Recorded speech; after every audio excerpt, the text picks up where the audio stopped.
পেঁয়াজের ঘাটতি কমাতে সারা দেশের মতোই মেহেরপুরে গ্রীষ্মকালীন পেঁয়াজ চাষের জন্য সরকারিভাবে বিনামূল্যে বীজ ও নানান উপকরণ প্রণোদনা দেওয়া হয়েছে। আগাম পেঁয়াজ উঠানোয় ফলন কম পেলেও দামে পুষিয়ে নিতে পারছেন চাষিরা। মেহেরপুর প্রতিনিধি গোলাম মোস্তফার রিপোর্ট।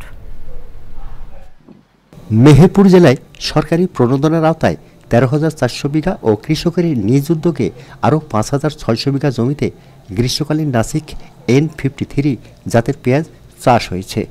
সেই পেঁয়াজ এখন তুলতে শুরু করেছে চাষিরা। বর্তমানে পেঁয়াজ পরিপুষ্ট না হওয়ায় বিঘা প্রতি 60 থেকে 70 মণ ফলন হচ্ছে বলছেন চাষিরা। ফলন হয়েছে এখন 60 মণ করে হবে, আর 60 টাকা দরে বেশি দিছি। পেঁয়াজ খরচ তোমার 50,000 টাকা খরচ হবে। আপাতত মনে করেন ভালোই লাভবান হচ্ছে। পেঁয়াজের চাষিদের জমিতে পুরুষ শ্রমিকদের পাশাপাশি কাজ করছেন নারী শ্রমিকরাও। এই পেঁয়াজটা বেশ সাইজ মোটা মোটা, আমি কিছুদিন পরে তুলবো। পেঁয়াজের টাকাটা নিয়ে আমরা সংসারে চালাইছি।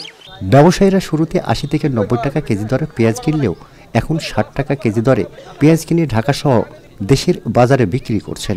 তো আমদানি বেশি হওয়ার কারণে পেঁয়াজের দামটা একটু কমেছে।